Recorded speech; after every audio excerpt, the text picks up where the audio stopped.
Hello, everyone. We're going to get started in just a minute.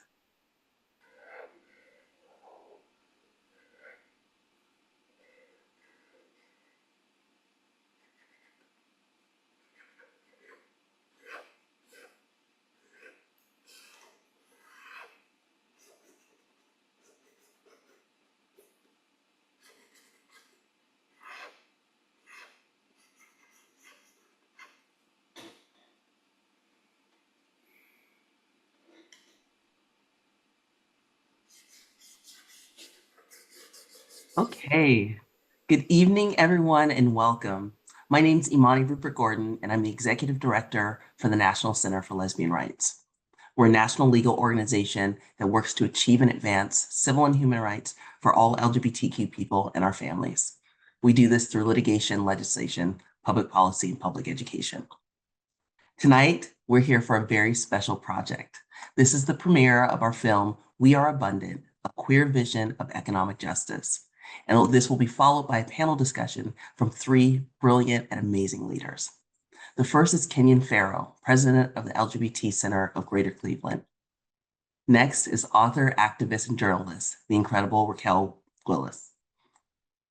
And finally, the conversation will be moderated by NCLR's own Director of Racial and Economic Justice and producer of this film, TyrONE Hanely. This film builds on all of NCLR's work. Obviously, you'll see a clear connection to some of our economic justice work, like We Serve with Love, a campaign we developed to help faith-based providers that serve low-income communities an opportunity to commit and intentionally serve LGBTQ people and their families. But these themes and principles are through the heart of everything that NCLR does. Our family law work, legal aid, and Medicare and healthcare litigation and policy. Our commitment to convening the Anti-Poverty Action Network, and more. We can't fight for civil and human rights without understanding how our lived experiences create very different realities for us. And if we don't examine this, the solutions won't be solutions for all of us. That's why envisioning a future that we want is so important. We will live in a world where we can actively participate in society and get the care and access that we all need and the joy and protection and freedom that we all deserve. These are human rights. In the film and the subsequent discussion, you'll notice that we'll spend a lot of time imagining a future, finding a way to see abundance when so many of us are trained to see scarcity.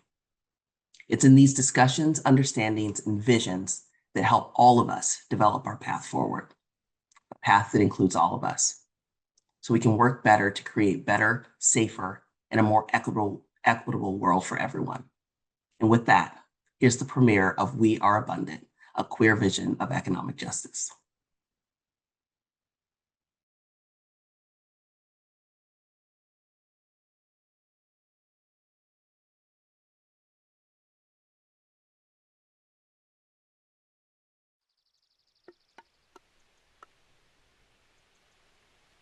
Wake up. Wake up. Despertemos. Wake up. 1 in 5 gay people are in poverty. Wake up. It's time. It's time. It's time. Es el momento. It's time to meet these injustices with love. You're worthy of a new world, and you are part of creating that new world. We We have power. We have leverage. We are the ones. We are the ones. we are the ones that we've been waiting for. Things can change. We have the power to change them, and that change starts today. If we look at the earth, we know that things move and exist in right relationship with one another. The seedling that a little bird will pick up from one place and drop somewhere else will then become the nourishment for another being. We live in a world of abundance. Just because I share something does not mean that then I'm lacking, because that person who I offered something, maybe they will be the ones that will offer that back to me, or maybe somebody new will offer something that I may need in the future. And so shifting from a scarcity mindset to a mindset of abundance allows us to imagine and to savor what is actually possible. My experience as someone that grew up under the poverty line, and everybody was struggling, but like we took care of each other, and like there was a big network where people often didn't have like a lot of money, but like we had a lot of joy and we had a lot of, you know, love for each other. I can't tell you how many times, you know, kids just came to my house and asked us for food, right? And my mother was like, go in the cabinet and like, or if she had cooked, like, you know, stay and eat, right? Or take out those steaks in the freezer or that chicken or whatever, send it with this kid down to, you know, the house or whatever. That was just like what happened, right? Even though there are a lot of hardships I experienced in that world, you know, people are so much more generous, I think, when they're, you know, living in poverty. It's like, we're all in this together, the struggle is real, like, no one's trying to judge one another, you know, and I think that is very much was embodied in my experience, and I think that's a big reason why I think I have such a huge heart for poor communities, because I was raised by poor people. Like, they're the ones who got me to where I am today. I can hold both, you know, the pain and the trauma growing up poor, but also understand what it meant to come together and not to give in to this notion that, you know, there was nothing for us to give to one another and that we all had a role to play. And so I hope that by sharing my story, that people can begin to see the humanity of poor people and also want to figure out what is their role in ending poverty from our society. Wake up! There's actually 140 million people that are poor and low income in this country. 140 million poor or low-income people who are just one emergency away from economic crisis. Poverty is absolutely an LGBTQ issue. There's 22% of LGBTQ community members living in poverty. LGBTQ people are like 40% more likely to be in poverty than a cis person. Like trans people are like 2 times more. Being queer and trans is inherently revolutionary, and that includes destroying an economic system that effectively puts people into poverty, and not only that, but thrives off poverty itself. Yeah, our financial services system really punishes people for being poor. If you are poor, then that can really put you in a place where you're only being offered high interest credit, which particularly penalizes the poor. And we certainly know that, you know, no person who becomes a, you know, billionaire or multimillionaire, whatever, did it without, particularly if they were educated, how they got educated, where they went to school, were they a legacy, right? Or did they inherit, right, a bunch of wealth and were able to then take that wealth and turn it into something else, right? One thing that needs to be rethought about property is that it should not be considered an appreciating asset. That's because that results in land speculation as well as rent seeking from landlords, from frequently poor people, in order to then pay for their asset, which is then growing in wealth for them. Feeling the shame and thinking that it is your fault to be in poverty only serves this system. We need to come together, we need to strategize together, and we need to join forces to improve the material conditions of absolutely everybody, because it's possible. You know, every political system, economic system, right, for the course of human history has ebbed and flowed, fallen apart, something new has emerged. So just because we live under this particular system now does not mean that it will be here forever. When we think about like LGBTQ rights, like movements that we have today, like all of those started with the poor. Like Stonewall was an uprising of the poor. We all can get it done, right? And wherever you sit, right? In some ways, you know, I believe what, you know, Malcolm X used to say, which is, you know, you don't have to be a radical and join the Nation of Islam, right? Or to be a radical, you can be radical and work at the post office. You can be radical and be a school teacher, right? You can operate from various sort of positions in terms of work or where you live or whatever. The question is, you know, are you able to think about and operate from a position of valuing human life and the life of living things on this planet as a first and foremost sort of principle.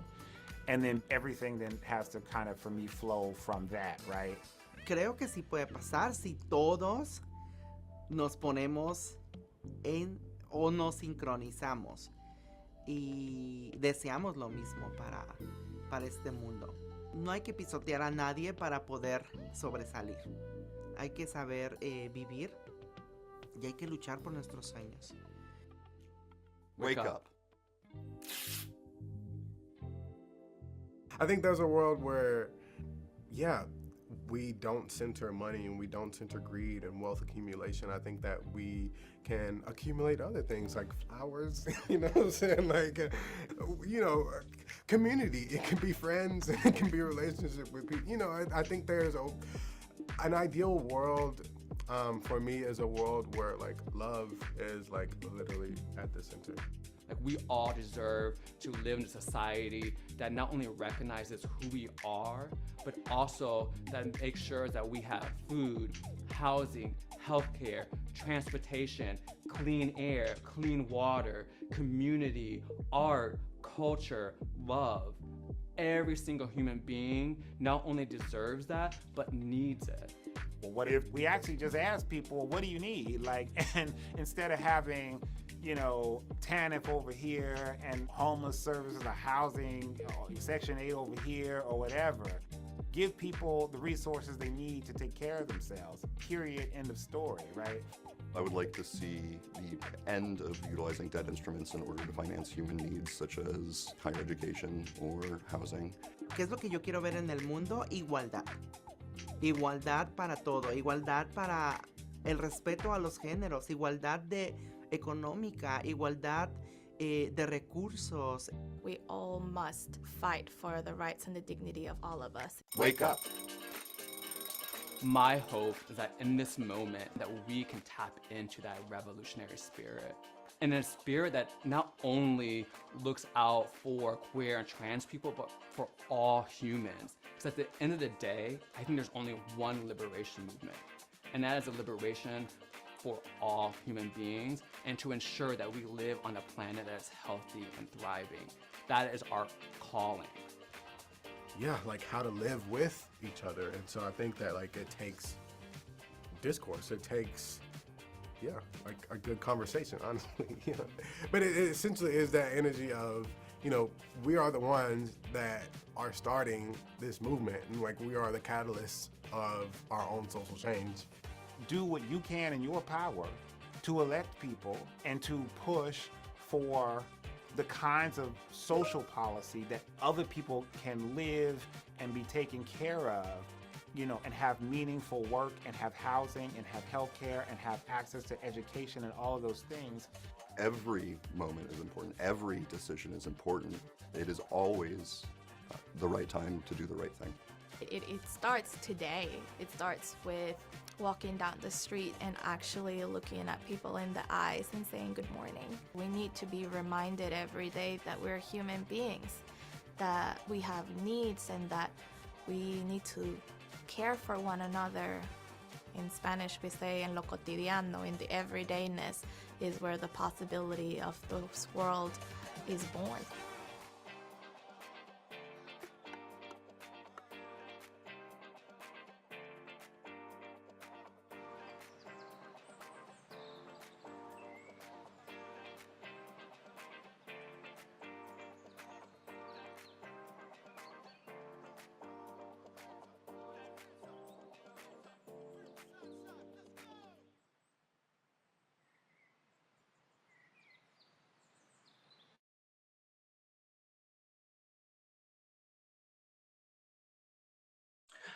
Hello, everyone. Thank you so much for being here and being part of this milestone moment for NCLR. As Imani mentioned, I'm TyrONE Hanely. I'm Director of Racial and Economic Justice Initiatives.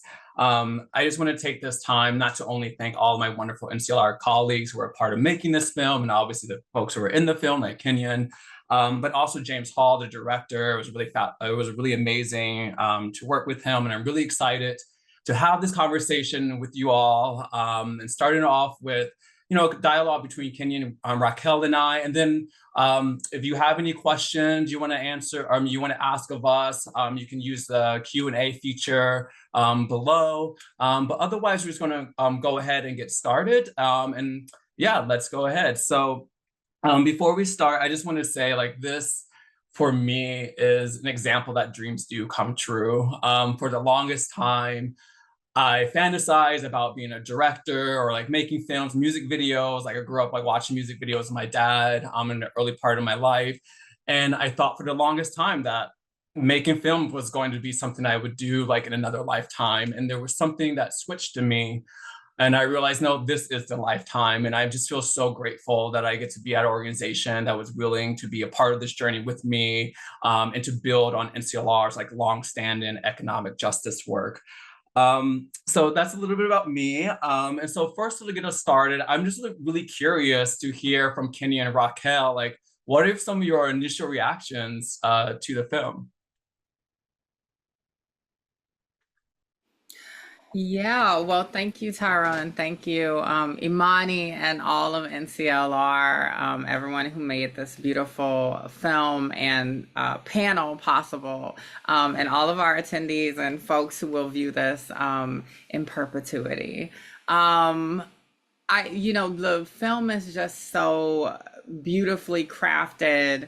I love that there's incorporation of the ways that communities of color, for instance, have always had to figure out abundance within a frame that has been centered on scarcity.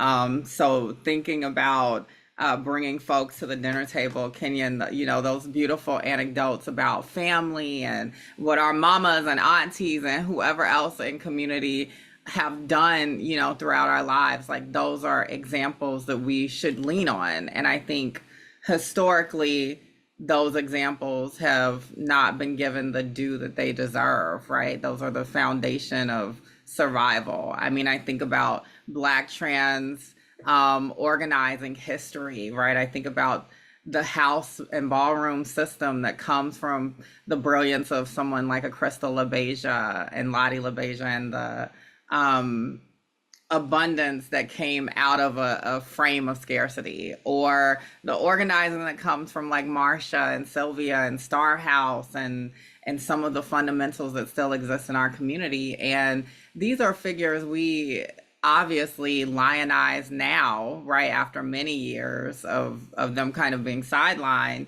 But, they were engaged in survival sex work on behalf of young, discarded, what they called street youth at the time, right? So, and these are figures who also died, in poverty, died without many of their basic needs being met. So I think this film is a beautiful reminder of our capacity to live abundantly under our queer lens and queer experience, despite what the dominant culture tends to try and make us feel about ourselves and our people. Yeah, thank you. First of all, I just, want to commend NCLR for, this production, this film, and for inviting me to be a part of it in this discussion. And I think, for me, what resonates the most really is, speaking to, kind of thinking about histories of, BIPOC and just, poor and working class, queer and trans people, particularly in the United States, and all of those, struggles, some of which we personally talk about in the film, and some things that, as Raquel mentioned, are, kind of historical in terms of the activism and organizing. And I just think a lot about, where we are now in the world, right? And thinking about, why there's still such a need to, kind of continue to foreground economic justice in, both queer and trans work, but in the space of social justice work and in the context of the United States in general. And so I'm really grateful for, this film and what it will do to sort of weave together, these personal stories that also connect to historical activism. And I think hopefully get people to thinking about, a lot of the issues that we're facing in this country and on this planet, and what a queer lens can offer to a different kind of vision for the future, and a different kind of relationship to each other and to the planet. Yeah, thank you for sharing those reflections. Sitting here on the world premiere, and thinking about the initial concept for this film, we were thinking about started from like my experience, like experienced a lot of shame being poor, which is, took a long time for me to work through. But as we were listening to all the interviews, we were like, that's not the vibe. Like the vibe is like, it was completely different. And we were just like, we want this film to have like the spirit of inspiration, while also, deeply recognizing that there's real hardship happening around, or we're not ignoring that. But I think that so much like, in our society, we start with like what we don't have and we forget what we do have. And so to kind of, to continue the conversation, I'm kind of curious because I think for some folks, I'm like, what does it mean to shift from a mindset from scarcity to abundance? So how would you describe what it means to live with an abundant mindset rather than a scarcity one? And then can you share an example of when you move from a scarcity mindset to a mindset of abundance? And then what did it look like and what did you get from that shift? Yeah, I think that for me, when I think about moving from scarcity to abundance, I think a lot about, in the space of the, work I do and doing, sort of policy work and social justice work in different levels. One of the things that I always tell people, because a lot of times doing, this work, when you're involved in sort of social justice work and, fighting, for or against different sort of, policies or whatever, or legislation, we get very much, it creates a situation where it puts us in very much reaction mode.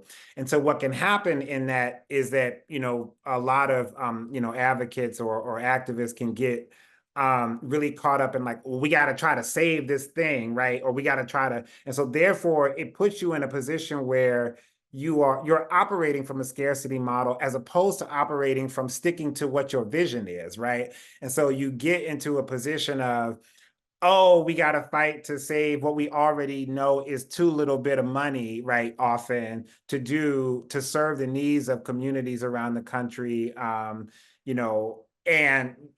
instead of leading with, this is what, we know that we have the resources, we know they're there, and people deserve them, and never backing away from that. And so I think a lot about it from the space of the work that I do, and often, trying to, convince a lot of policy wonks often that I know it's important to try to, kind of stave off various kind of challenges to, disruptions in, social safety net systems that we're all very much concerned about. But if we spend all our time fighting to save what is already too little bit of money, and instead of putting in front of our representatives, whether you work at the local level, county, state, federal, the actual dollar figure for what it is we actually need, right? And the frameworks for policy of what we actually need, as opposed to trying to just get away with what we think we can get away with. And I think that for me is one of the things I think about when I think about this conversation of like abundance, and moving in that direction and away from a kind of scarcity frame.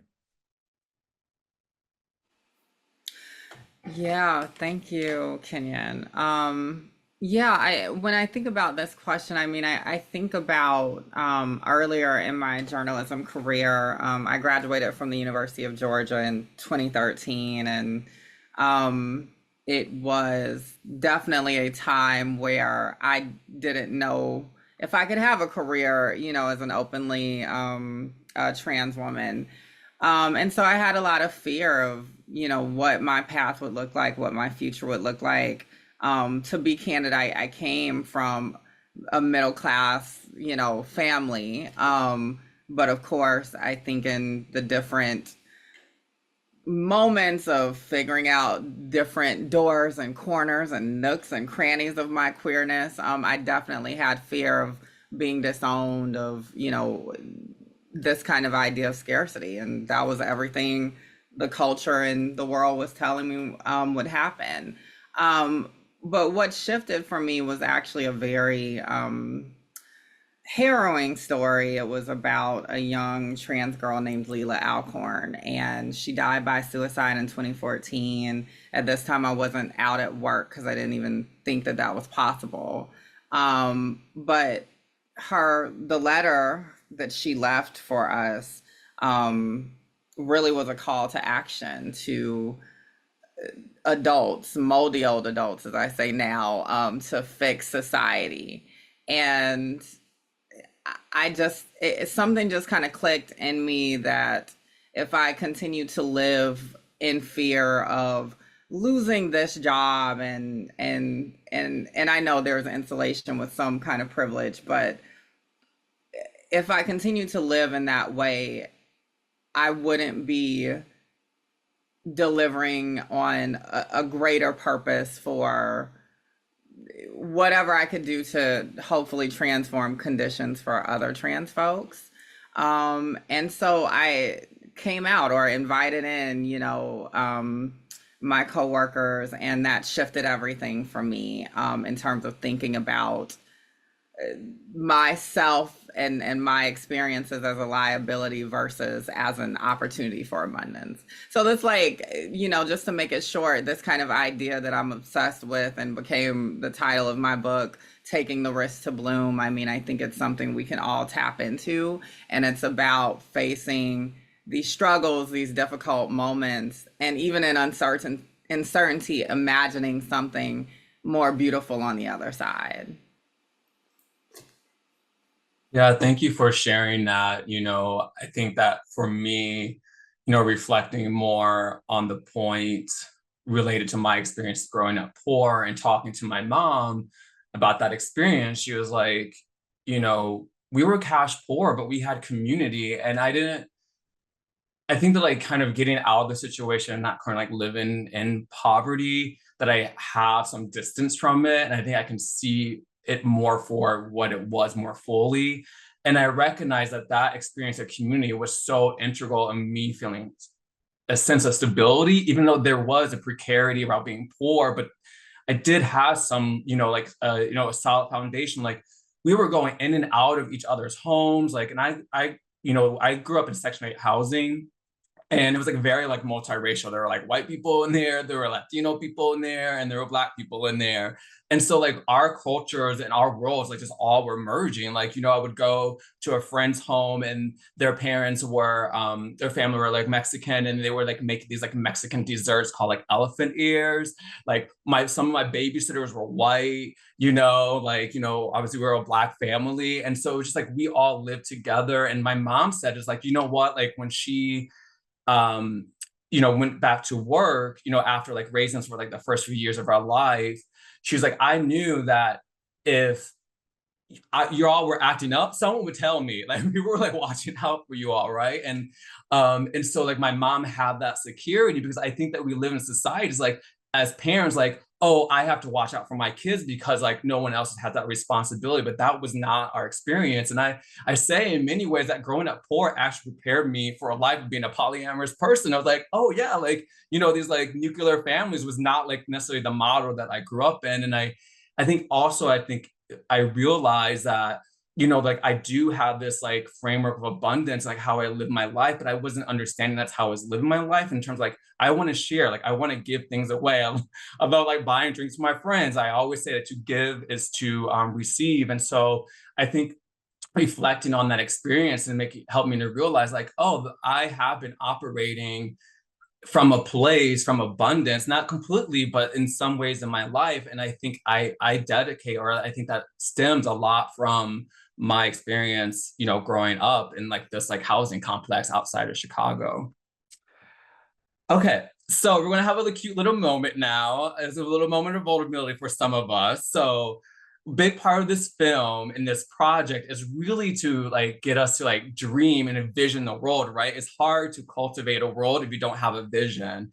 And so what I asked Raquel and Kenyon, and thank you all for entertaining me on this, is to draw a picture of what a world of abundance would look like to you.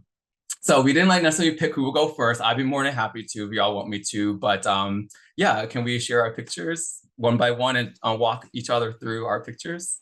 Since you got us into this mess. Okay. All right. I'm ready. All right. Okay. I know mine. Okay. So this is my picture. I'm going to walk you through it. Okay. So down here is a hypersonic like train thing, like underground that like takes you like around the world, like, and it doesn't like destroy the environment. I don't know what it's running on. I don't know science that much, but that's what that's doing down here. This right here is social housing. So this housing is not like market centered around market rent. So everyone's there is deeply affordable, and any of the money that's made from any of the rents goes back either into repairing the building or to build more social housing. So that's what this is. There's a tree because obviously there'll be trees. Here is like this like little food corners. I could like imagine like every other block there would be like these like little 24-hour like free food places. You can literally go and just get a meal and just like, I'm hungry. Over here is what I'm calling Snuggle Park. So literally it's like, I feel like snuggling. And so you just go to the park like in the mid-afternoon and get some snuggles from like, a friendly stranger, like all consensual, obviously. Right here is like what I'm calling like the former Pentagon. And it's kind of like a big like club place now because like in a world of abundance, war is like completely irrelevant. And so it's going to be called Deep State. And so it's going to be like a party place and like you can like food and hang out. So that's what this is. These are just random flowers. And and here is of course is free healthcare because healthcare is important. So that's my world of abundance. Welcome to it. There it is.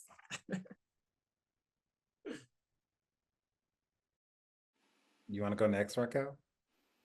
I don't, but I can because TyrONE shut it down. And it was so cute. Snuggle Park. I need access. Okay, so mine is really just what I'm calling the garden of wildflowers. And each flower really represents like an individual, but I kind of have this thing where it's like this is like the Garden of Liberation, and these are all the wildflowers in there, right? Who have had access to all the things that they deserve, had nourishment and all of those good things. Because I feel like we're a lot like plants. We need the sunlight, we need the water, we need clean air, and we need to be loved up on, right? Even if it's just the caress of a nice breeze or someone fertilizing your hopes and dreams and all the cheesy stuff. And I also feel like, what's queer about the Garden of Liberation is that it lies beyond the field of expectations. So that's the whole thing I'm going for here. You understood it, Simon. Great job. Okay, last but not least, so I really, it took a long time to really put pen to paper and, draw and come up with this illustration of, TyrONE is so mad at me. To come up with my vision, right, for abundance. But in all seriousness, right, I'm terrible at drawing, but I do have lots of magazines that I subscribe to. So I did a little slight quick collage, and this is but it does represent something that I really value. So it is the idea of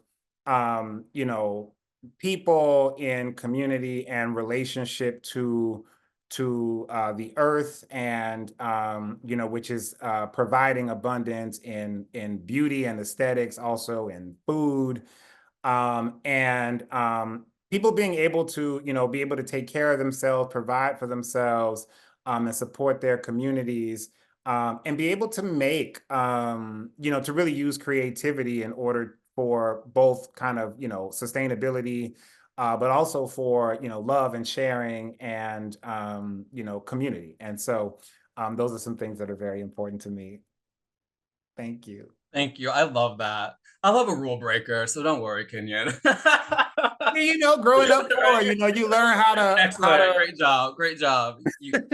I appreciate that. Yeah, I mean, I really appreciate y'all engaging in this like little moment, because I really do think that a part of building this world is a creative project. It's like it's like literally a creativity. And I think what is so sad that so many of us have been separated from our creativity, right? Like, I think especially like in this like capitalist like structure, it's like, oh, you have to be really good to be an artist, or like you even have to be good to even make art. Like, even what does that even mean? And so I think a part of that is like helping each other to really tap back into our inner artist and our creative.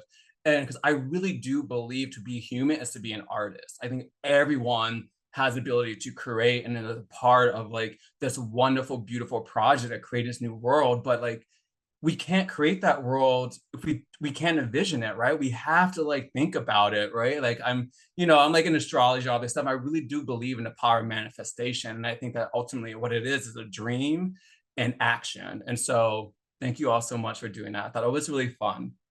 All right. So kind of like moving like a little forward and kind of digging a little bit deeper in some of the topics in the film. So I'm gonna first turn it to you, Kenyon, and obviously Raquel jump in here. But how do your social economic upbringing impact your coming out and experiences within the queer and trans community and movement spaces themselves? Thank you. Yeah, so I'm from Cleveland, Ohio. I moved back to Cleveland from New York City 4 years ago. So it's been great to be back in my hometown, which has actually been really interesting and kind of memory, right? And kind of connecting little Kenyon to me now. It's been very trippy.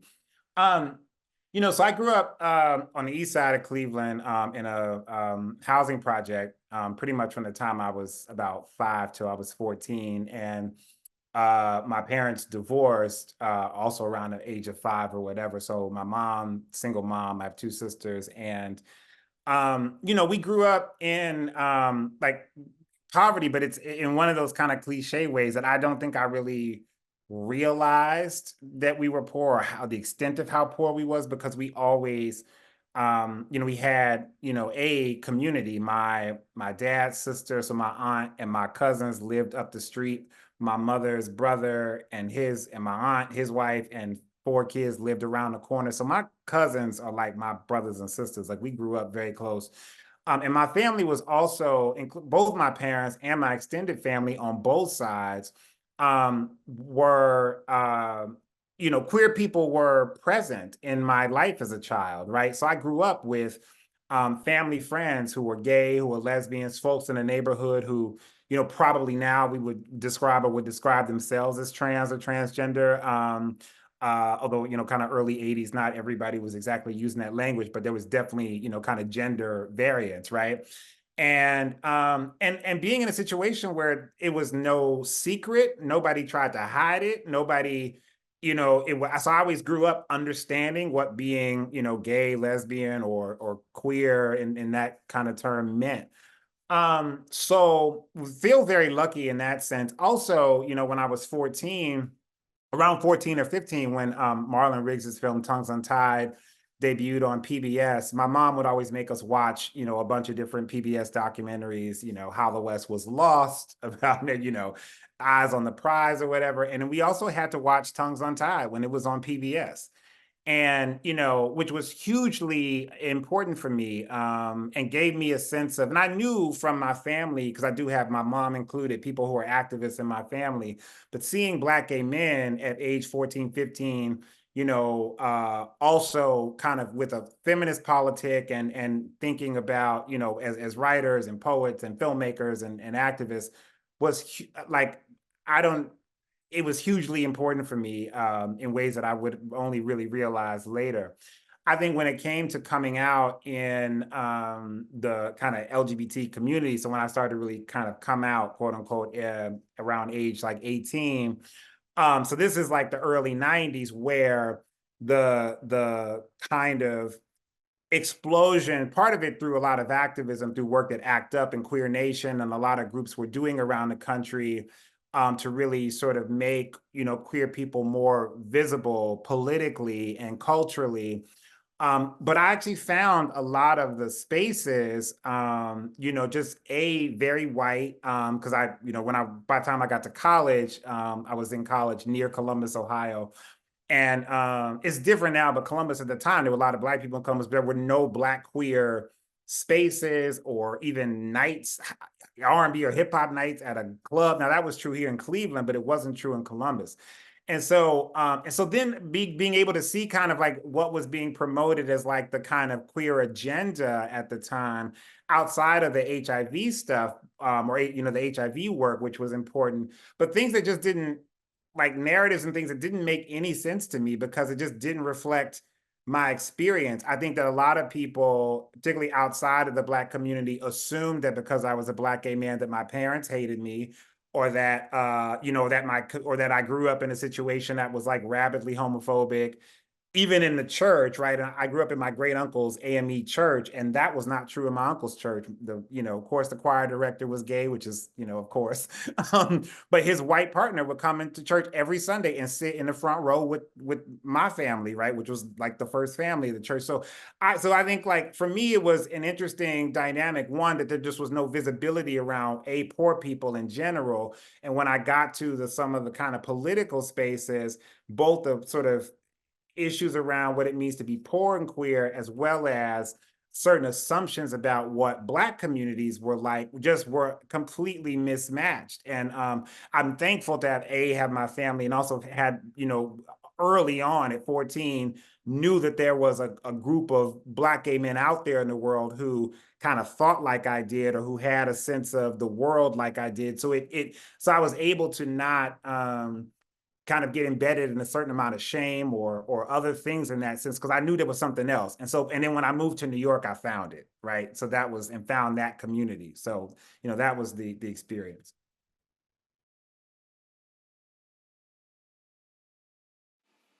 Ooh. I don't even really know how to go after that.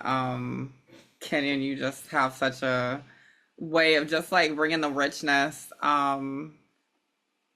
Yeah,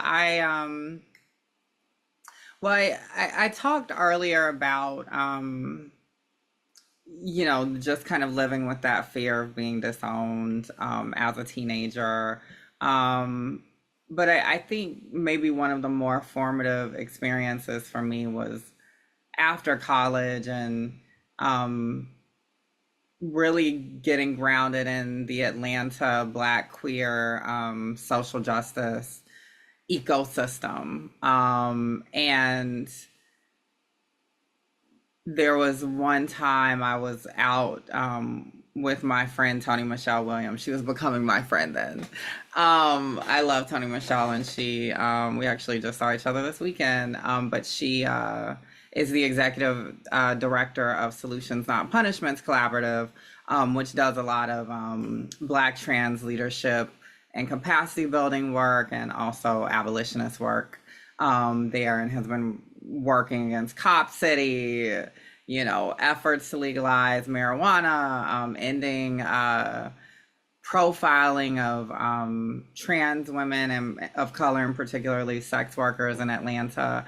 But back before a lot of that work really got off the ground, I was an intern with SNAPCO, Solutions Not Punishments Collaborative, and I was out with Tony Michelle, and we were collecting signatures and stories and surveys around Atlanta Police Department interactions with Black trans sex workers.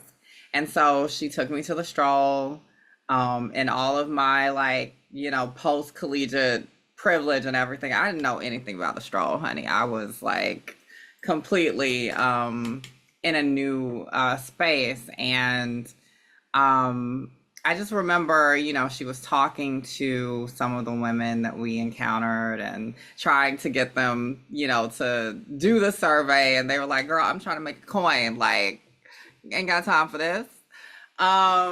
and I remember us not really getting much data. And then we got back to her car, and I'm just like, I'm tearing up and like bawling, and she's like, "Girl, are you okay?"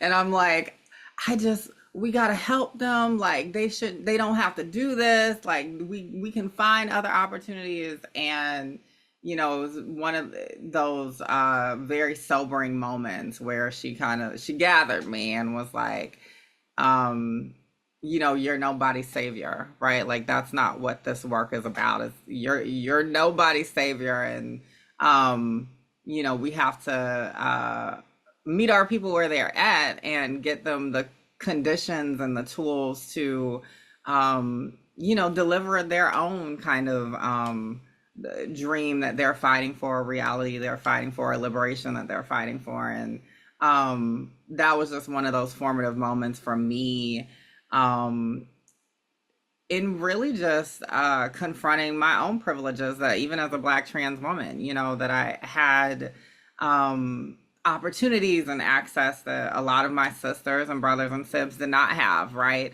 And even I, and all of my Blackness and queerness and transness, could be on some saviorism bullshit, and not really realize my lane. And so that was just really informative for me. And I think that that's something that we all have to remember, is that we all kind of have this capacity to lean into saviorism, and this idea that we have all the solutions, maybe because of our, we got our fancy degree and everything, or this idea that, we're immune to also being oppressive in a way, right? So I will just always hold those things close, those experiences close. Yeah, so that's what I'll share here. I have other things. I mean, I think, when I think about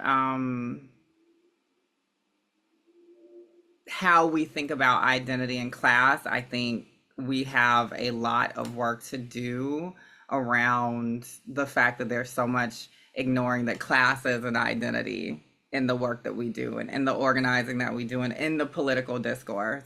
But I'll circle back around that. I'm not going to jump to that question yet. So thank you. You're getting us going. First of all, I just want to thank you for being vulnerable. I think can be hard to share those type of journeys that we've been on, especially like in these type of spaces. So, I definitely have those moments as well. So I just want to appreciate that. Kenyon, one thing that was really interesting about what you were saying was reminding my own experience. So my mom's a lesbian, she's a butch lesbian, and she came out very early in my life, after my parents divorced. And so we lived in Jersey for 2 years and moved back, and that's when she came out. And her first girlfriend was this white woman, and we lived on this commercial strip. And so there was a shopping center across the street.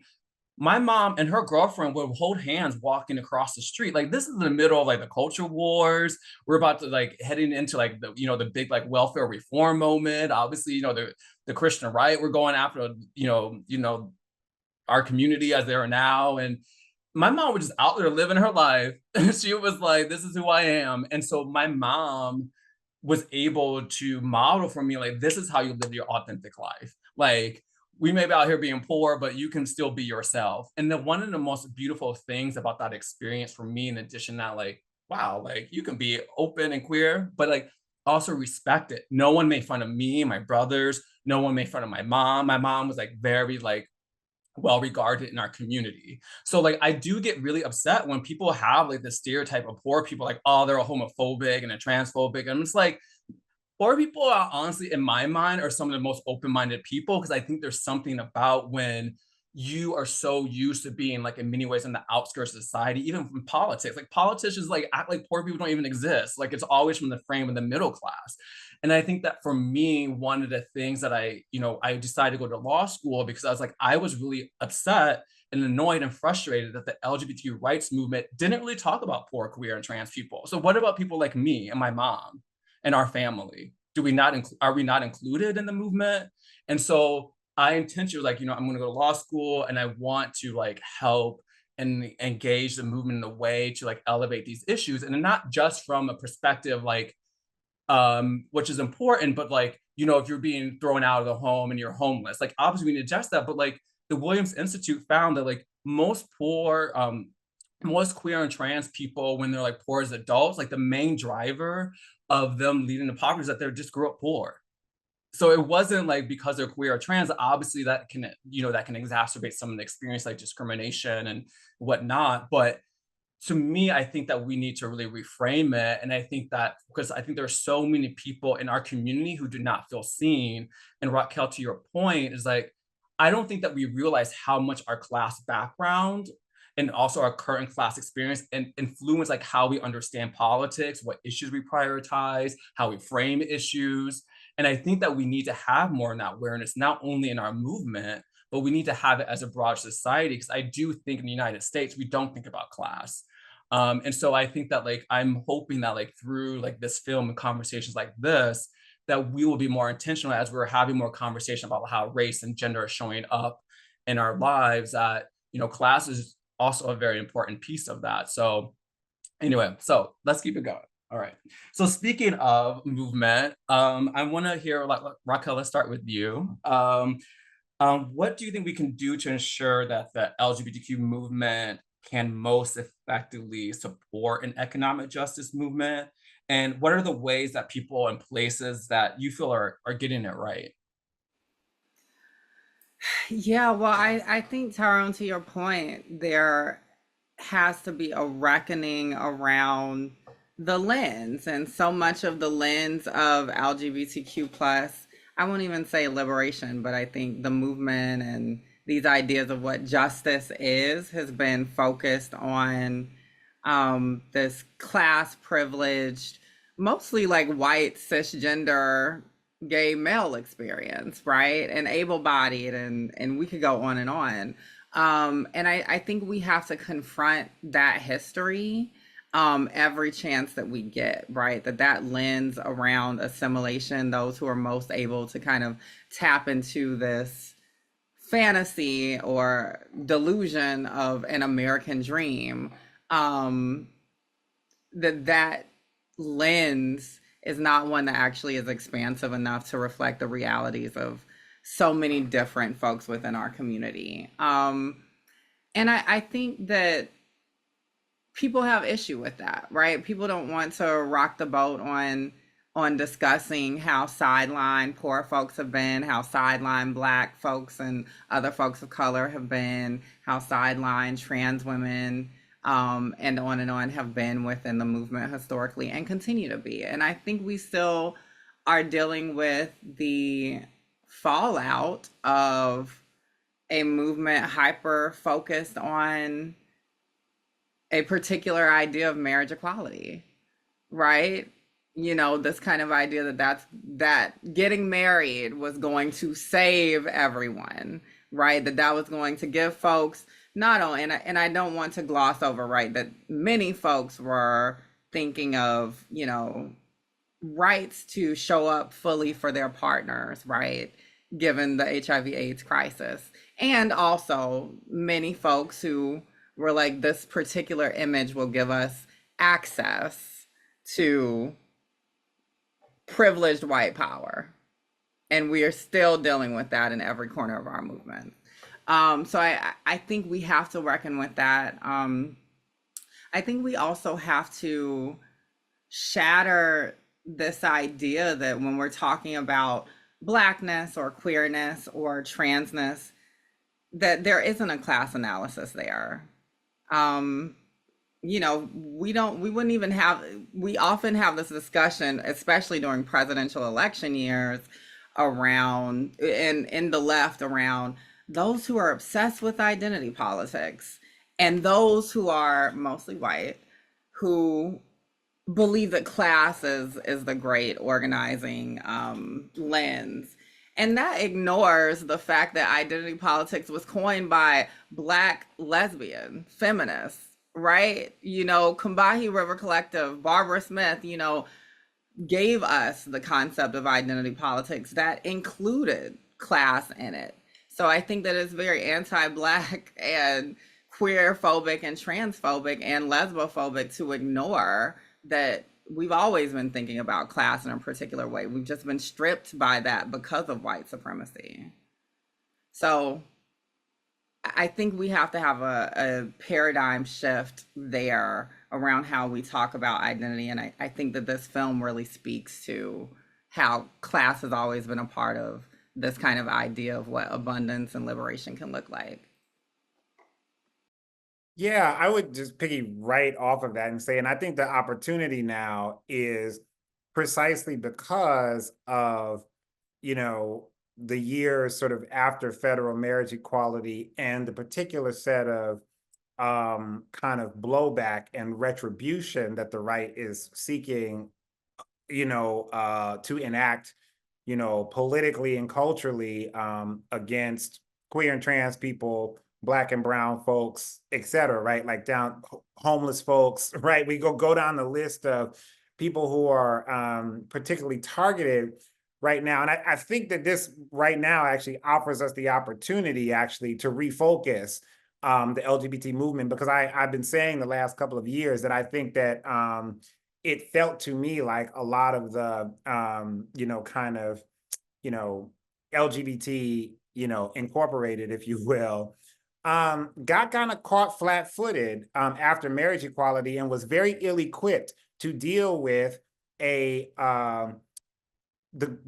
resurgence and strength of a kind of white Christian nationalist movement that is actually drawing together a whole bunch of different factions of the right that actually haven't worked together in a very long time, right? So the Christian nationalists, the militia groups, the neocons, all of and then there's the outright like white supremacist kind of Klan and Nazi level, like all of these things are actually now like the center of the right wing right now, right? That is the power base. And I think that if for no other reason than we have to, in order to, survive this moment, is actually to refocus on, those core real, kind of issues around economic justice that, is important, obviously, for queer and trans people, but also connects us to other communities that are also under similar kinds of assault. And so I think this is actually the unfortunately a moment where we have to actually operate from a place of seeing those connections and intersections, if you will, in order to actually win, right? And not just win a presidential election, because I frankly at this point it doesn't actually matter who wins that office in November. We are in for another 10 to 20 year fight, right? Around, in order to really, beat back the political winds of fascism. So, I think this is our moment. And I think that we had better take it seriously. The only other thing I'll say is, kind of speaking to one sort of specific area, that has concerned me, so what was it, 10 years ago, 10, 12 years ago, when the Supreme Court decided that the Affordable Care Act was fine as long as we were talking about standing up the private insurance markets, right? So the individual mandates was fine. But when we talked about the, kind of social safety net healthcare program a la Medicaid, that the states could choose whether to expand that, right? And I remember that decision coming out and sitting at my desk and crying because I knew what it was going to mean. I knew the southern states were not going to expand. And I remember probably about a year later, taking a job I was policy director at Treatment Action Group in DC, doing, kind of HIV policy work, and being in a room with a lot of like kind of DC, like healthcare policy wonks and I'm like, well, what about this Medicaid expansion piece? And everybody was like, well, the states they'll get there.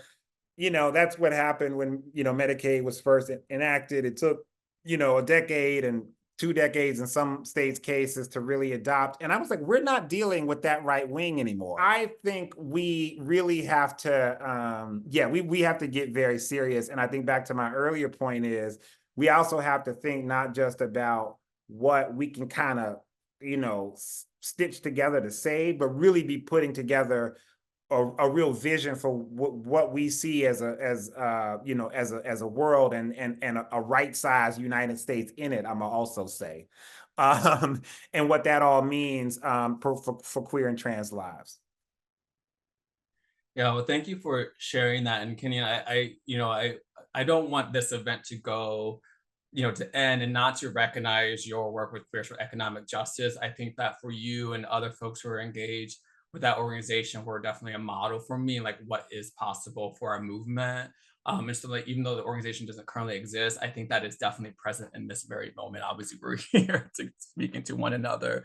I think this conversation too reminds me, one of the things that I feel challenged by the movement is that I think that a lot of our solutions are like what I call rainbow band-aids. And so we are trying to address like very structural issues with, like, let's make an LGBTQ program around that. So let's have LGBTQ housing. One's like, okay, sure. Like, I understand the reasons why, like, for example, like maybe discrimination or, not being culturally competent. So I'm not saying there's not a space for it. But at the end of the day, it's like, are we really going to solve a structural issue like when we're just addressing the symptoms? Because isn't ultimately the issue unaffordable housing? And so what would it be like if the movement actually focused on affordable housing, right? And recognizing that queer and trans people have higher rates of poverty. So who else is going to benefit more disproportionately are queer and trans people. What would it be like if we focus on universal health care, right? Like, I just think about, like, yes, we should be out there fighting, ensuring that people are not discriminated against in healthcare, but you first need healthcare insurance in this country, at least, to even be discriminated against in healthcare. And so, like, what about all those queer and trans people who can't even get to the point of be discriminated because they don't even have healthcare, and so they're just going without it, right? And so, like, one of the beautiful things that I love learning about the ACT UP movement and like some of the 80s and like going into the 90s, it was like how universal healthcare, there was a moment where that was kind of like where at least some folks were going. And so, like, how can we pick that back up, right? And like think about like all the alliances and coalitions we can be building if these are the things that we're focused on, right? Because I think that in some ways we're operating from a scarcity mindset. It's like, okay, we only need to take care of our own. It's like, wait, so you wouldn't care about someone who's unhoused, who is struggling with food insecurity, or doesn't have healthcare if they're not queer and trans? Like, is that the thing that makes you care about someone who's in those situations? I think probably not, but I think that we're so trained and to think about these issues in this way. And I think that is scarcity, right? It's like, if we don't look out for our own, no one else will. I was like, well, maybe we should be looking out for all of, everybody, right? And I think that will draw more people in. Like, I remember, like, some of this, I think there's like, they're not being fully transparent, but I think it was definitely a seed planted in me. And I remember a few years ago when the LGBTQ Anti-Poverty Action Network, we came out with a transition memo, and we were framing around like fight LGBTQ poverty, and they were like, wait, so you do not care about poverty about other people? And I was just like, no, we do, like, because they've actually read the priorities, or they're not just this focus on LGBTQ people. So, but it was definitely one of those moments like, well, I can see, especially like, I think under white supremacy, we're taught like it's very like us versus them, is like very binary. So I think that people just kind of like filter the world that way. So I think that's a piece of it there. But I do think that there's a way that in some ways we are perpetuating that by the way that we frame some of our issues. And so I feel like very fortunate that, like, in addition to like my role at NCLR, I'm also able to like volunteer for like local LGBTQ issues here in DC. And over the last few years, we've been very intentional at trying to like elevate racial and economic justice issues. And a few years ago, because we were like including issues like getting rid of the tip minimum wage, decriminalizing sex work and drugs, there was a op-ed that was saying this organization should disband because they can't possibly represent all of our organizations. I was like, oh, I didn't realize like there weren't like queer and trans people who are tip workers, who are drug users, who are sex workers. Like, what is that saying about those people? And also, I think it's really exciting to, in addition to the, some of the local work I'm doing, is seeing like how in DC, there's a coalition that came together around the DC budget, right? Prior to, and this was like probably like in 2019, like even though DC, like queer and trans people have a lot of power, mostly the gays have a lot of power here, but the organizations really weren't like like working together.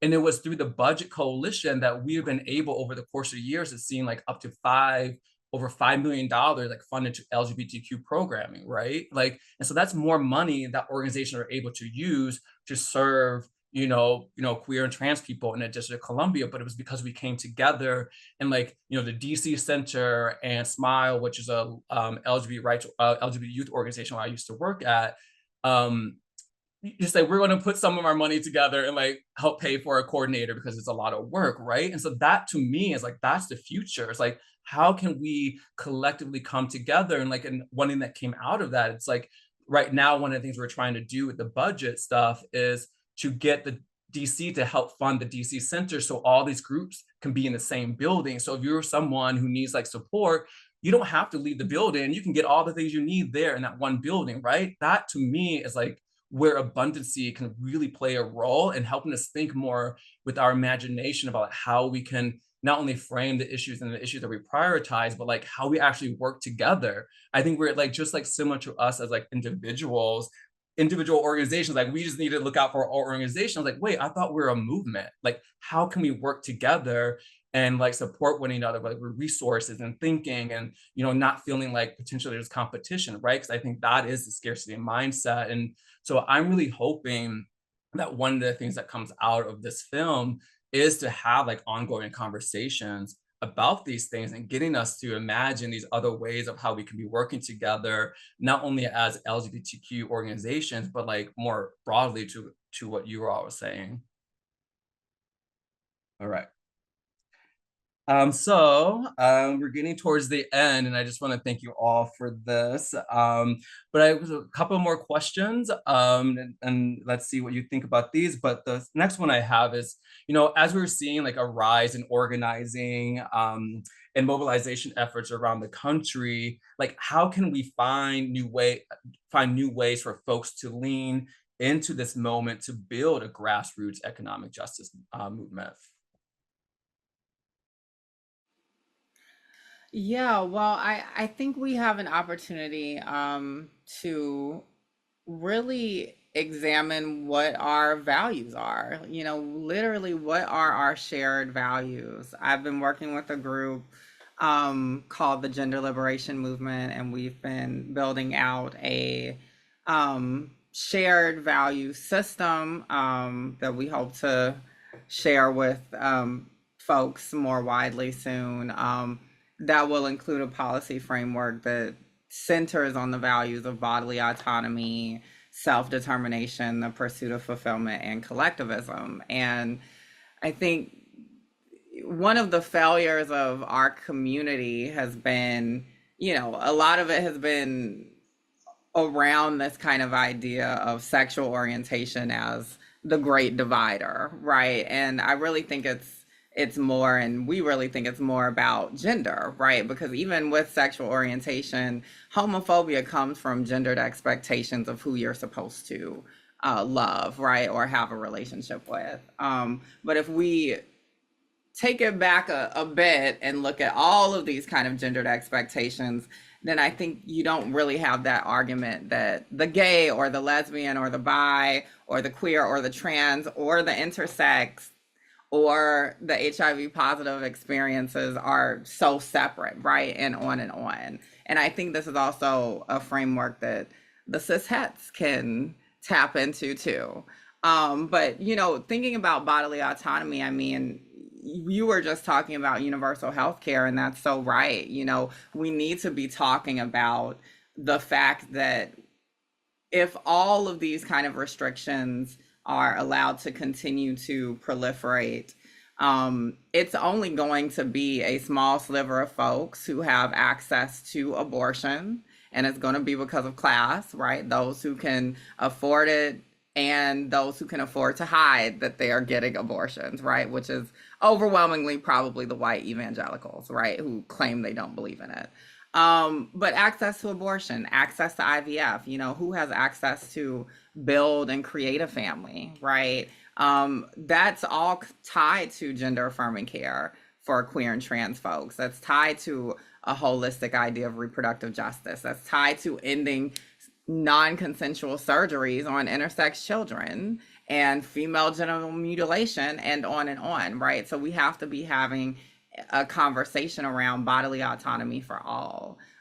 Thinking about self-determination, I think about the queer and trans youth who we thought inevitably would have it easier than past generations, but now, you have conservatives fighting for mandates to out queer and trans youth to potential parents and guardians who might be violent or abusive or disown them, right? And push them into cycles of harm, right? Or cycles where their dreams are threatened. And so we have to be talking about young people's right to self-determination, right? To know their truths and fight for it, which is tied to the fights happening on campuses right now, right? That even these folks that we imagine, and we know that this isn't everyone, right? That we imagine have a certain type of privilege or class privilege or protection from academia actually don't, right? And we see how the state can weaponize academia against even the youth, right? That we claim as our future, right? Or at least Whitney Houston did. So, and then a pursuit of fulfillment, right? That we deserve pleasure and joy and to craft the lives that we deserve, that we all deserve access to love. I think about, not to go in on marriage equality again, right? But like, I'm gonna just be honest, like, what the fuck does marriage equality mean to me in a culture where Black trans women are killed for taking risks to experience joy and pleasure and love, all of these things that we deserve, right? That's not even accessible for most of us, right? We don't often live in a society where the consciousness is quite there to fully see our brilliance and beauty and all that we can enhance, a relationship. So the pursuit of fulfillment is key. And then, of course, this collectivism piece, right? Not just this kind of lukewarm idea of solidarity, but like really getting into the muck of all of this and doing what our OGs like Audre Lorde understood, right? Understanding that our liberation is bound up in each other's, and the last thing I'll say is, I actually a couple of things. We can't talk about economic justice without talking about climate, right? Without talking about, that it's going to be mostly Black and brown and indigenous communities that are going to try and seek safe haven, right, elsewhere. And we're having these conversations about immigration and cutting off borders to land that is not really most of ours, right? And so that is a problem. And we have to be talking about the fact that our country has played the main antagonist role in destabilizing so many communities the world over for decades, right? And Western powers have done that for centuries. And the fact that there's even the audacity to tell people that they can't migrate to find safe haven is bullshit. And we have to be calling it out for what it is.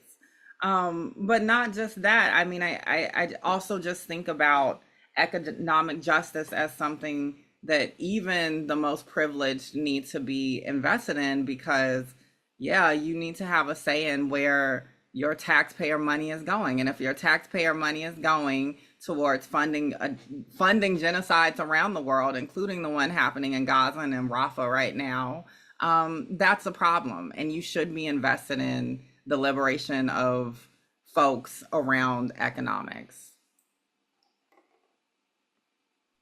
Yeah, now see, it's hard to follow that, but I'll say the other way that, I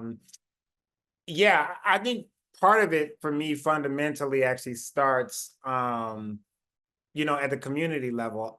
One of the things I feel like I'm experiencing and just seeing, over the course of, my adult life is just the part of it due to gentrification, part of it due to, and, just the cost of rent and space. And then some of it just driven by, in some ways, the sort of success of of queer activism that there is more possibility for folks to be in other spaces, right, that aren't just queer defined, right? So I don't want to say that's a loss necessarily, but I think that what we're seeing in a lot of places is there are fewer places for people to meet, to gather. You know, even there used to be a critique that like, well, we only have bars and clubs. Like, why we only have bars? And now we almost don't have those. Or like so many of those are closing, especially like lesbian bars are, I mean, like dwindling, right, to single digits nationally. And so I think, part of it is like we really need more spaces for community to be, with each other. And I think that is so much the building blocks of political work and activism and organizing and resistance, right? When we think about a lot of times, like the civil rights movement becomes like kind of paradigmatic to a lot of us in a way that I think is a problem. But one of the reasons why that was possible was, and it wasn't just that the Black church was, so in it with like kind of, social justice work, because frankly, a lot of them weren't, right? A lot of the churches did not like what MLK and some of the organizing that was happening, to be very honest. But the churches that got involved, or the reasons why you were able to build that kind of mass space, was just because churches provided a community space where people could gather, they knew each other, you could share information, and it was a place to build a base, right? And so people would do those kind of demonstrations and go sit at lunch counters or demonstrate or civil disobedience at the risk of, violence and death, frankly, because they knew each other, right? There was relationship. And I fear the more that we kind of drive our work to digital space, which can be very useful in a lot of ways, but where people don't have actual connection to people, it's harder to actually build the kind of strategies to actually be transformative and to have people actually want to participate in the work, because we live in we've grown to such levels of individualism, right? So I think that's kind of one of the things. I think another piece of it too is really foregrounding more and more in our cultural outputs, really visibilizing the lives of poor and working class people. I mean, even just like as terrible as like television in Hollywood is, there's a lot of terrible image representation. But I just think even from when I was a kid and thinking about the kinds of shows that were on television, so you had like a Good Times, right? And there's a lot of critiques of Good Times, but just to say, like, you had shows with poor and working class people as main characters. Name a show now where that is the case. Maybe P-Valley, maybe there's a couple, right? Like that where there's really more poor and working class folks as the kind of lead and visibilized. That almost doesn't exist anymore, right? It's so much of it is even what we see is just like wealth, right? And identification with wealth, which to me is at the core of a lot of stan culture, right? And which a lot of our folks are caught up in, this diva, that diva, this hip hop star, that, like all of the kind of fights and stuff that happen. To me, so much of that is about class and identifications, personal identification with wealth and the 1%, right? And I'm going to defend this wealthy billionaire, right, with all my heart and soul on the internet because of an identification with that wealth. I don't think we talk about it that way enough. So I think we have like, and even I'm so much of like a kind of policy guy, right? But I'm thinking more in this moment about how we do more things to kind of help visibilize in healthy ways the kind of lives of poor and working class, Black and brown and white folks too, for that matter, and also create in our real space more opportunities for people to be in community with each other, that in a lot of ways I think helps to build the kind of community through which transformative work can be possible. Oh, y'all have my mind is going to so many places. Like I'm like, can't we be here another hour? But we won't be. So I'm just gonna go through my list. First, Raquel, your comment. One of the things that jumped out at me was how pleasure is resistance. Like I think there's like there's a notion that like poor people are supposed to suffer. Like their lives are supposed to be like horrible. Like how dare you have a cigarette? Like my mom, like me and my brothers would try to hide her cigarette. She would get so mad at us. She was like, you would not deny me this one pleasure I have in my life, right? And it's like, but that is a form of resistance, right? It's like I have a right to enjoy my body. Like how miserable would it be in poverty if you never could experience the joys of life, the simple joys of life, even maybe a cigarette? But you know what? But and I also think about this, like the revolution is not a revolution unless it's horny. Like I really do think a part of it is sexuality, being comfortable in our bodies and more awareness. Like under white supremacy and capitalism, we were so disconnected from our body. We are socialized to objectify our own body for the sake of consumption. And I think that like so many of us have become completely lost from our bodies. Like, you know, even if we're out and about, like as like openly queer and trans people, I think that there's still that distance between that. I think also the community piece, I definitely agree with you, Kenyon. I definitely think that like the community has to come first, right? I think that we live in a society that doesn't value relationships, because I think that is relationship like is more like within the feminine, right? It's like caring, not this like transactional way of existence. And I think under capitalism, like we're seeing like it's very binary. It's like you do something for me, I do something for you. Relational, it's like, you know, very porous and like very sensual and like a really powerful experience, what I think is also connected to spirituality.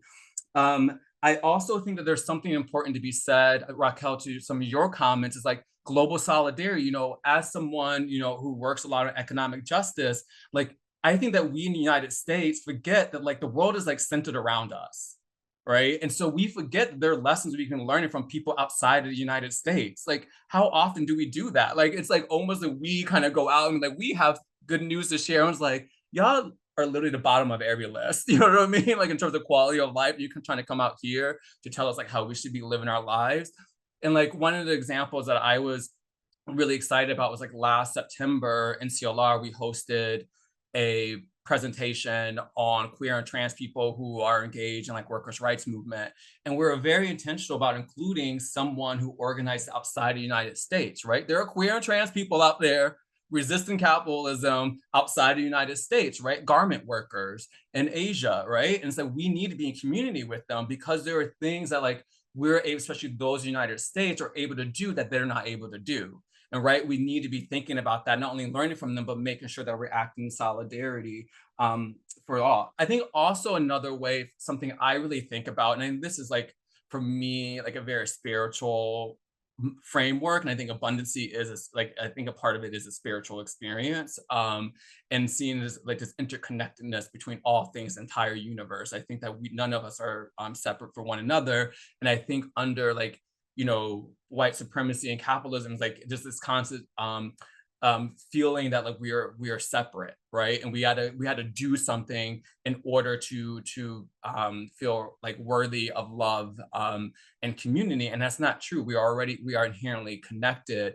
And I think that for me, it's like I really want us to kind of get more in the space, to kind of be in that space. And I think that also means is I think this is hard to do, but I think that for me, like this is like where my deep sense of empathy comes from, is that I feel like everyone is screwed over by these systems. I mean, obviously people are impacted in different ways and like very intense ways. I'm not saying that, but I think that like we can come to frame as like, what does it mean to like have all this wealth, right? Like I think like about the show Hoarders, like you may think what it is, but there was like one of those pandemic activities my partner and I, we watch Hoarders, right? And you're like, the show is like framed in a way where you're supposed to kind of look down on those people, like, oh, that is so disgusting, they're hoarding, right? And they start each show, from what I recall, it's like something like how hoarding is a form of anxiety disorder, right? It's saying like this is like some like mental health issue.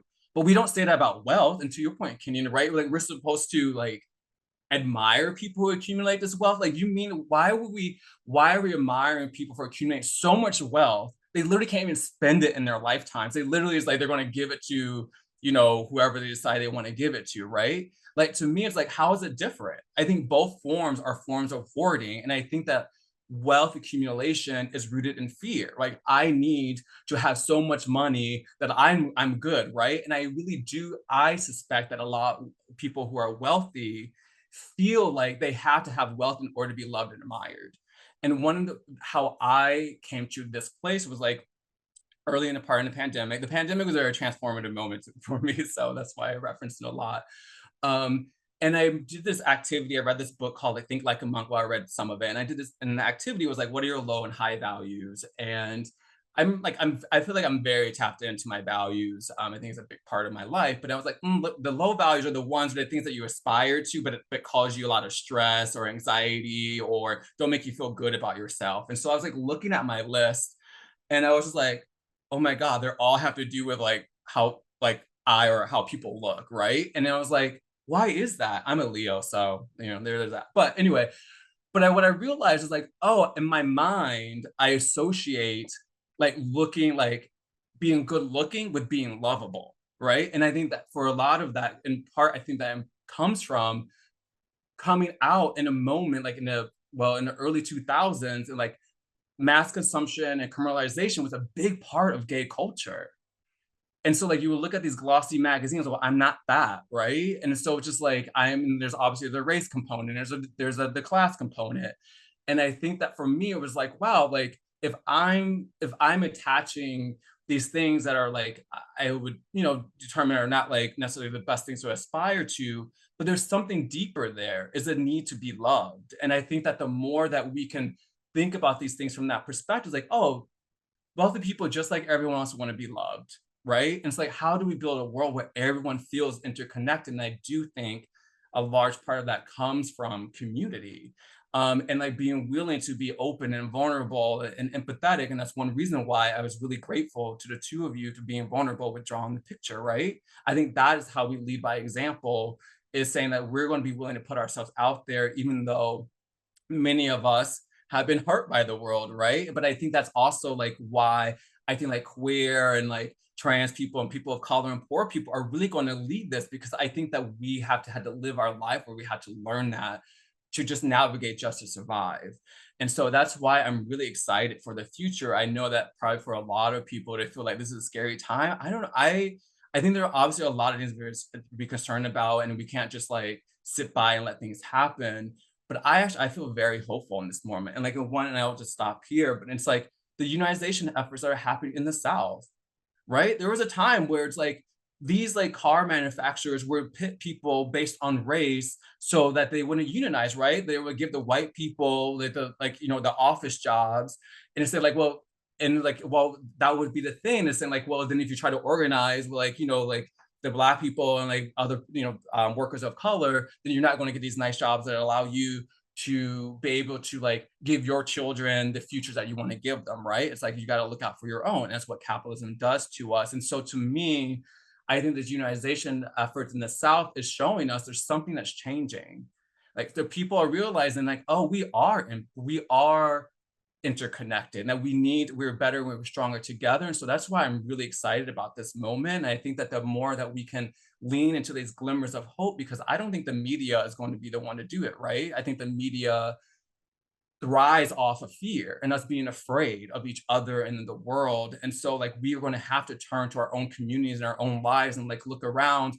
Like I love being on the city bus, and they're like the most tender moments you see on the bus, right? Like I really want to stop here, but like I remember this time there were like these cute like Black kids were like playing, they're like dancing with one another, and then after they're messing, we went to the next stop, and then like this little Black boy and this like older Black man came on, and the older Black man was in a wheelchair, and the other kids just moved out of the way, and then a little Black kid who came with the older Black man just like got him like settled and kind of got him strapped in, right? And I was like, these are the tender moments that are happening all around us.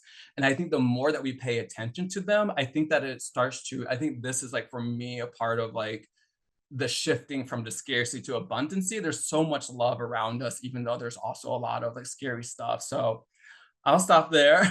So I'm just going to end. So I was giving an example of some things where I see the future. And so I'm curious if for the two of you, are there any current examples where you see people reimagining a new future for us all?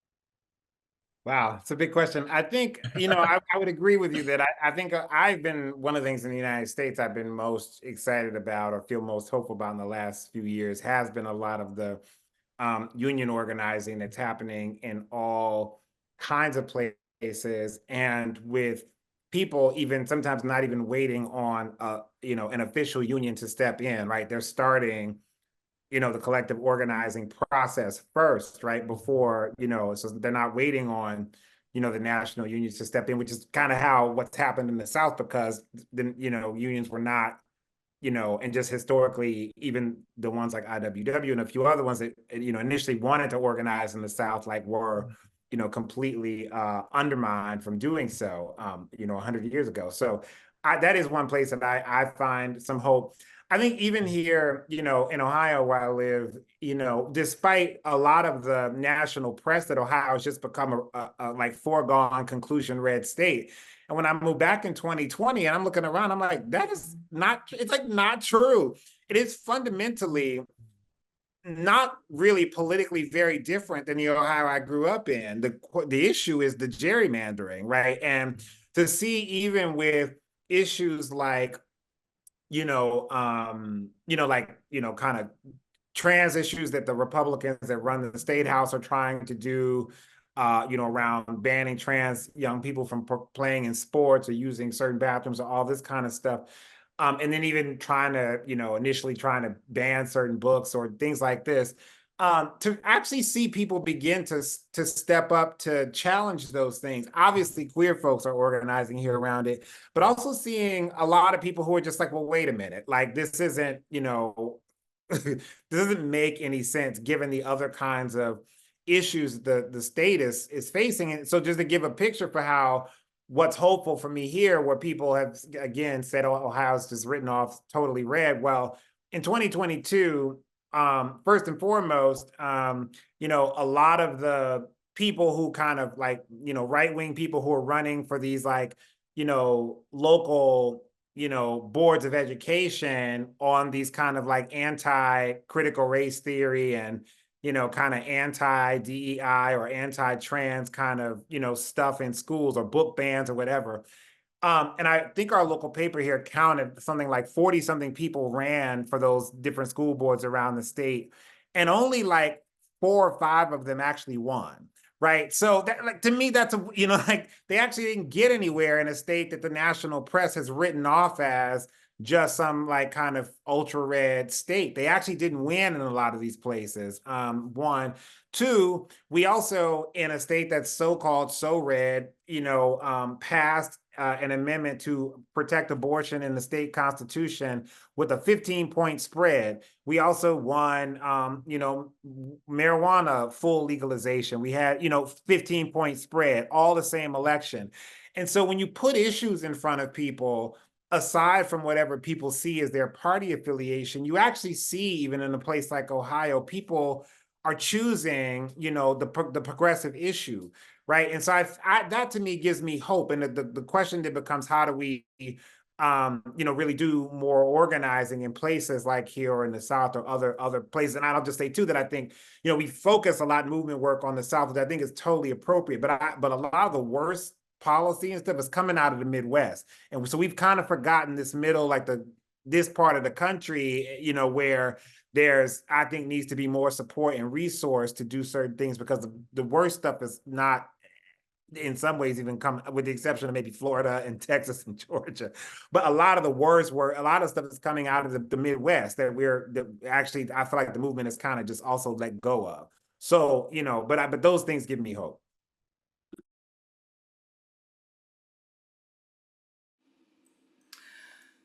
Yeah, thank you, Kenyon. Yeah, this is a big one. I have to give a shout out again to SNAPCO and all of the Black, queer, and trans organizers who have been leading decarceration work, abolitionist work, particularly in Atlanta. I don't think that they get enough shine. Groups like Southerners on New Ground, Black Mama Bell Fund, which I'm sure it has a big thing coming up on Mother's Day. That's like their big day. But yeah, I think those efforts are important because we often just forget how much of the work around abolition has been articulated through a Black queer lens. I mean, Angela Davis, of course, but also, folks like Andrea Ritchie, so many others, Mary Hooks, Toni Michelle Williams, as I already said, people like Miss Major, right, with TGIJP, Janetta Johnson, and on and on. Folks who've worked at Black and Pink, and so many others. Also want to talk about We Testify, which is an abortion storytelling organization, but they have really done a lot to get the stories of trans people who have accessed abortion care in the past into dominant narratives around how we think of abortion access. So that feels key. Also thinking about the movement for Black Lives. I think we have had a lot of kind of the discourse has turned its back on Black organizing, especially in the aftermath of 2020, and some of the stuff that has gone down with BLM National. But the movement for Black Lives is a whole ecosystem, and the general public has never really understood that or cared to understand that. And there are so many folks in the movement for Black Lives and institutions that continue to fight. I think about the Black LGBTQ plus Migrant Project and the important work that they do in supporting Black refugees and Black migrants who are often forgotten from the immigration discussion. And then also thinking about their partnerships, of course, with Transgender Law Center and Familia, TQLM, Trans Queer Liberation Movement. They're moving with the lens that immigration is also Black, right? That we forget the fact that we have plenty of Black folks who immigrate, plenty of African folks who immigrate, right? Often leaving communities and cultures that have been infiltrated by white Christian evangelicals, right? So we also ignore that the US exports a lot of homophobia and transphobia as well, and allows it to be exported. And then the last thing I'll say is I think that there is an opportunity right now with what's happening to student protesters from Columbia University to NYU to UCLA to my alma mater, the University of Georgia, and so many others around the country, for us to keep this conversation around police brutality and why we need to defund police, because they aren't actually keeping folks safe. They care more about asinine discussions around property than they do about people.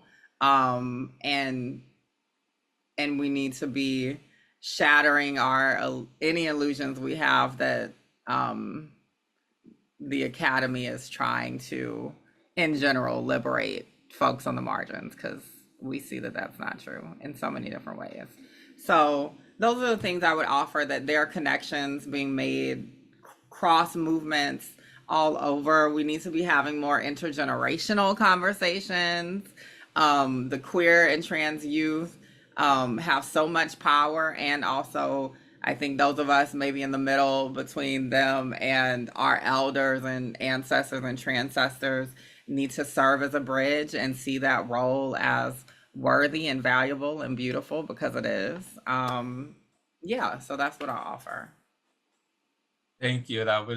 I'm so full from the conversation and for your offerings of hope. And, that's what we want to do with this film. And I really hope that for those of you, we didn't get any questions other than, I think from Diego, who asked, can we display the collage and welcome housing in the Garden of Liberation next to Snuggle Park? Absolutely.